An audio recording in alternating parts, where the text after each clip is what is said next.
Hello, my name is Christopher Renstrom. I'm the creator of rulingplanets.com and Christopher Renstrom Astrology. And today, I wanted to share with you a very special invitation. If you've been following along with Christopher Renstrom Astrology Salon, then you know that it's something that's very close to my heart. And I wanted to share why this is the perfect moment to join. We've just wrapped up our third lesson, where we explore day and night charts and take a close look at the big three: your sun sign, moon sign, and rising sign. Now we're about to begin our deep dive into the elements, the building blocks of astrology, a topic so rich and so deep that we will be spending the rest of the year on it. That said, I'm opening up the very first lesson, Astrology as a Calendar, for everyone to watch. It's the starting point of our journey together, the groundwork for everything that follows. If you've ever wanted to learn astrology the way I practice it, the same approach that I use for my forecasts, podcasts, lectures, books, and chart interpretation, then this is your chance to build that knowledge step by step by subscribing to Christopher Renstrom Astrology Salon. Christopher Renstrom Astrology Salon is a two-tiered paid monthly subscription. The first tier is $5 a month for the lesson videos. And the second tier is $10 a month, where you can also join the monthly live, where we talk about astrology, interpret a monthly mystery chart, discuss a featured planetary aspect, along with certain thematic episodes like Are You My Mother?, where we will be discussing the moon in your chart, Who's Your Daddy?, where we will be discussing the sun, and of course, Sad Astro, where we share with one another the worst possible astrological interpretation from a past book about astrology and ask ourselves, what were they thinking? Is it true? Is it not? And we go into further detail from there. To review, there's the $5 a month tier for the lesson videos, where you will have access to the entire library of videos that's currently being built.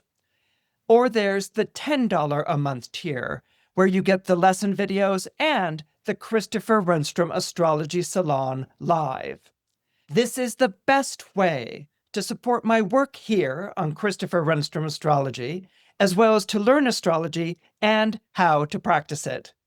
I look forward to seeing you in the salon. Astrology is not a science. Astrology is not a religion. What astrology is a calendar. And that's why every major civilization on this planet, whether it was Middle Eastern, Mesoamerican, Indian, or Chinese, created some form of astrology. It was in order to tell time. In astrology, everything is seen from the Earth's point of view. Yes, we all know that the planets actually orbit the sun, which sits at the center of our solar system.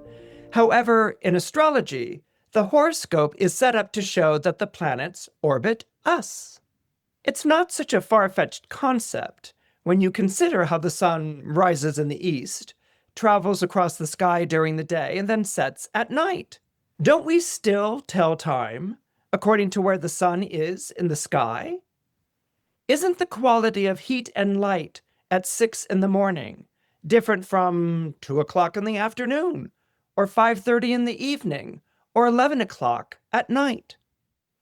That arc that the sun travels across the sky is the same arc that the planets follow. Mercury, Venus, Mars, Jupiter, Saturn, and even the planets we can't see with our naked eye, like Uranus, Neptune, and Pluto. All these planets follow the same path across the sky. They rise and set just like the sun and the moon do. And yes, the sun and the moon are both considered planets in astrology. The word planet comes from the Greek word planetos, which means wandering star. This word was meant to distinguish the difference between the stars in the sky that moved, like the planets, and the stars in the sky that didn't move, like the constellations. Now here, I want to show you a picture of the Venus tablets of Amazduqa, the fourth ruler after Hammurabi. These tablets date from the first millennium BCE. These tablets record the heliacal risings of Venus. Heliacal, by the way, means near the sun. So these tablets basically record the sightings of Venus as a morning star just before sunrise. These tablets were recovered from the library of Ashurbanipal, the last great king of the Neo-Assyrian Empire. And the information on these tablets, painstakingly compiled over years by high priests who would climb to the top of a ziggurat every night. A ziggurat was a step pyramid-like structure, and they would climb to the top of these ziggurats every night to observe and record the stars in the sky. Our earliest astronomical data all comes from these tablets. Now, astrology didn't tell you what to do. Astrology told you when to do it. There was a time to sow, and there was a time to reap. There was a time to go to war, and there was a time to marry. There was a time to build a temple, and there was a time to open a business. All of this was done according to where the planets were in the nighttime sky. The year was divided into 4 parts: spring, summer, autumn, and winter. And the ruler, who controlled the calendar, also controlled the lives of his people. So you had your work days, your feast days, your Sabbath, the times of year when you collected taxes, and the times of year when you released prisoners and you forgave debts. Now, not a lot of people know this, but the biggest employer of astrologers in the centuries between the fall of the Roman Empire and the colonization of the Americas was the Catholic Church. The astrologers who were employed by the Catholic Church were charged with one official task, and that was to calculate the date of Easter. The most important day in the liturgical year was Easter, not Christmas. Christmas was an immovable feast, which meant that it took place on a set date every year, and that was December 25th. Easter, however, was a movable feast, which means that the feast day moved from year to year. To calculate Easter, you had to work out when Passover took place, because that was the meal that Christ was celebrating on the eve of his death. Passover takes place on the first full moon following the spring equinox, which meant that the Sunday following Passover was Easter Sunday. And it was the astrologer's job to set this date every year. Some churches were even designed as solar observatories to tell time. Here you see a picture of the midsummer sun at Santa Maria de Fiore in Florence, Italy. As you see here, the light comes down through an opening in the ceiling of the church. And in this other picture, you see that light falling on the meridian painted on the church floor. If you look closely, you can see a painted sun on the floor, which is the same size as the sun's light. The day that the sun's light reaches the painted sun on the floor marks the day of the summer solstice. Here's a picture of the meridian at the Duomo of Palermo, showing the sun at noon, approaching either Taurus or Virgo. Now, looking at this picture, we can't really tell the difference between Taurus and Virgo, but for people attending church that day, they would certainly know the difference between mid-spring and late summer. And in another picture, we see a close-up of the meridian, showing the zodiac sign of Cancer. This is from someone's Tumblr account, and I think they were taking pictures of their tourist trip. This one's a solar eclipse taking place in San Petronio on August 11th, 1999. I love this one because you can see the solar eclipse taking place as it crosses over the meridian on the floor of the church itself. But architectural time markers aren't exclusive to the Catholic Church. They can be found all around the world. Here's a picture of Nabta Playa. Located in Africa, Nabta Playa stands some 700 miles south of the Great Pyramid of Giza in Egypt. It was built more than 7,000 years ago, making Nabta Playa the oldest stone circle in the world, and possibly the Earth's oldest astronomical observatory. It was constructed by a cattle-worshipping cult of a nomadic people to mark the summer solstice and the arrival of the monsoons. By no means does this compare with the size of Stonehenge, for instance. The tallest standing stone at Nabta Playa is about 9 feet tall. But the arrangement of the stones still shows a sophisticated knowledge of the heavens. A sophisticated knowledge of the heavens wasn't exclusive to observatories and churches. Here I want to share with you a painting of Tenskwatawa, whose name means the open door, by George Catlin. George Catlin was an American painter who specialized in portraits of Native Americans in the American frontier in the 1800s. Catlin wrote of Tenskwatawa that the Shawnee prophet is perhaps one of the most remarkable men who has flourished on these frontiers for some time past. This man is brother of the famous Tecumseh, who often opposed the United States Army and was quite equal in his medicines or mysteries to what his brother was in arms. He was blind in his left eye, and in his right hand he was holding his medicine fire and his sacred string of beads in the other. With these mysteries, Tenskwatawa made his way through most of the northwestern tribes, enlisting warriors wherever he went to assist Tecumseh in effecting his great scheme of forming a confederacy of all the Indians on the frontier to drive back the whites and defend the Indians' rights. In a famous incident, William Henry Harrison, captain of the United States Army, dared Tenskwatawa to demonstrate his supernatural powers.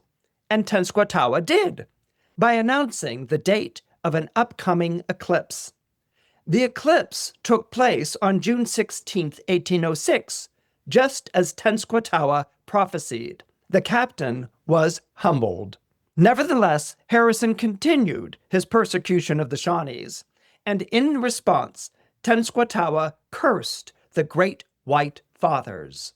This curse is known as Tecumseh's curse, although it was Tenskwatawa who cast it. Elected president in 1840, William Henry Harrison, the captain who had persecuted the Shawnee prophet, died 3 weeks after his inauguration.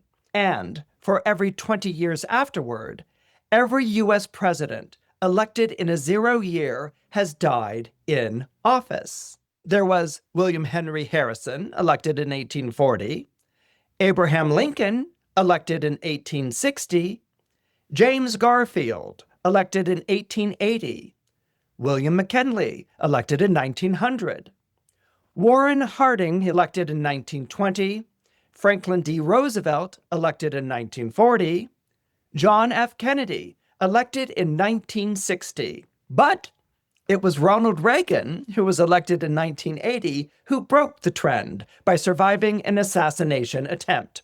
So, evidently, there's a shelf life to curses. But is there? If you remember that the curse was directed to the Great White Fathers, not father singular, but rather fathers, or the office of the American presidency itself, it's hard to ignore the presidential election crisis of 2000, where the results were too close to call. There was a difference of 537 votes between Bush and Gore, and where the U.S. Supreme Court had to intervene to decide the election. And then again in 2020, when President Donald Trump refused to recognize the election results that Biden had won, which led to the January 6th attack on the U.S. Capitol. So, there may be something to Tecumseh's curse after all. Sometime between 1400 and 1200 BCE, the great Hindu astronomer Lagadha Maharishi compiled the Vedanga Jyotisa on the basis of the Vedas, in which lunar and solar months are described with their adjustment by adimasa, seasons, years, and yugas, or eras. 27 constellations, eclipses, 7 planets, and 12 signs of the zodiac were known at the time. Although the roots of Vedic astrology, also known as Jyotish, date from much earlier, It is Lagada Maharishi who puts together this information for the first time. Here I want to share with you an illustration depicting the realms of the Earth, asterisms, stars, and planets from an astrological work published in 18th century India.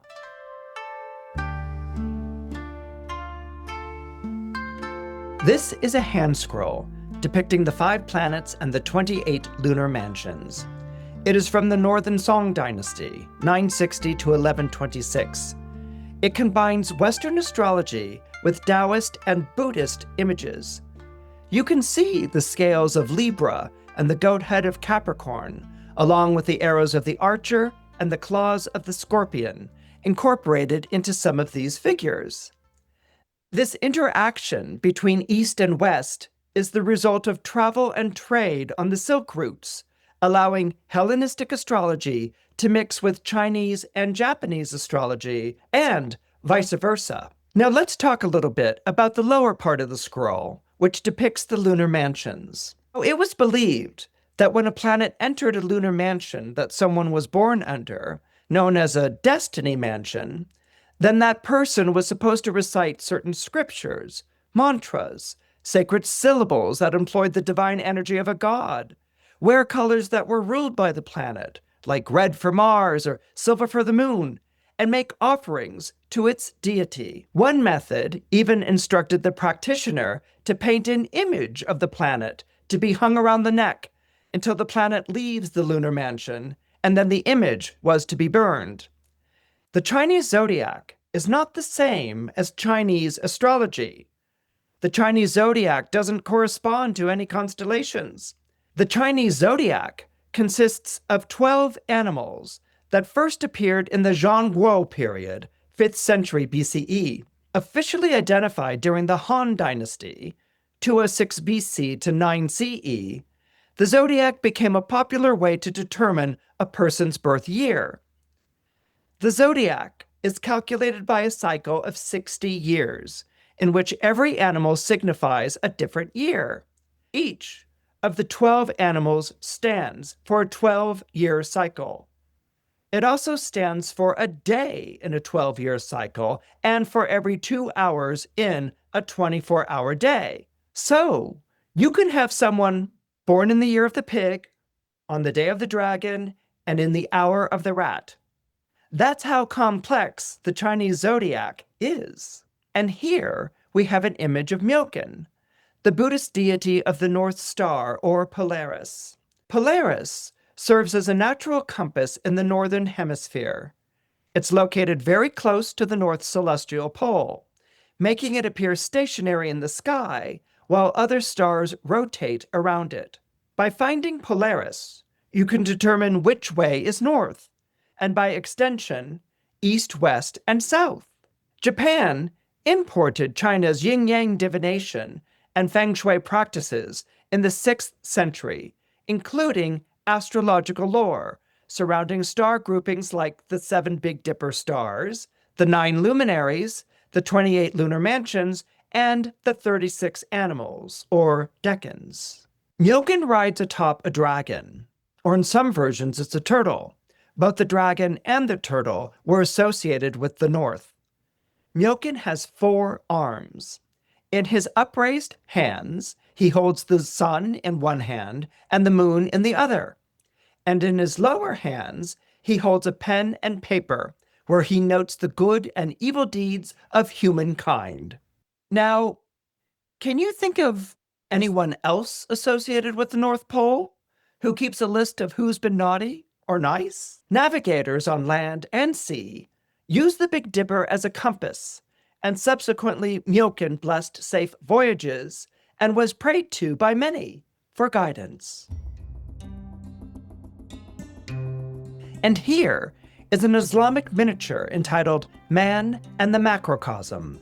It is a miniature depicting man in a bound cosmos, surrounded by the heavens, each corresponding to one of the prophets, the zodiacal signs, the lunar mansions, which symbolize the letters of the sacred alphabet, and finally, the angelic realm, which is above all space, and therefore beyond the visible cosmos, and itself the gate to the divine presence. And here is a Greco-Roman zodiac, with Apollo, the god of the sun, in the center. This depicts the sun on his chariot traveling through the sky, surrounded by all the zodiac signs. And here is a very rare fresco depicting Jesus Christ, the Son of God, rather than Apollo, the god of the sun, who is surrounded by the zodiac circle. This fresco can be found in the Decoulou Monastery, located on the Mani Peninsula in the Peloponnese of southern Greece. And next we have the floor of a synagogue. We have Helios, the sun god, in the center, surrounded by the 12 signs of the zodiac and the 4 directions. This is from Beit Alpha, which is a 6th century synagogue in Beit Shean, Israel. In the next slide, I want you to note how enormous this floor really is by seeing all of the entryways that surround it. Stonehenge, built in the late Neolithic period, about 2500 BC. And here is a picture of the summer solstice at Stonehenge. You can see how the sun is framed by the stones, positioned in such a way as to capture the light right at the summer solstice. Newgrange is a prehistoric monument located in County Meath on the eastern side of Ireland. It was built around 3200 BC during the Neolithic period. Newgrange is older than Stonehenge, and Newgrange is older than the Great Pyramids of Egypt. Newgrange is aligned with the rising sun on the winter solstice, which floods the dark stone room with light. Once a year at the winter solstice, the rising sun shines directly along the long passage into the central chamber for about 17 minutes. Today, the light enters about 4 minutes after sunrise, but calculations based on the precession of the Earth show that 5,000 years ago, the first light would have entered exactly at sunrise. So, on the shortest day of the year, when the world was cold and bleak, here arrived a promise of light. Whether that promise was meant to assure the people who inhabited Newgrange millennia ago that there would be a new year to come, or whether it promised hope for a life hereafter, we cannot know. All we do know is that this monument could not have been built if these prehistoric people weren't already using the heavens to tell time.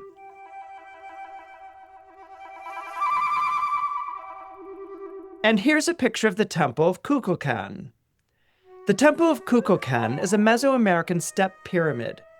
It consists of square terraces with stairways up each of the 4 sides to the temple on top.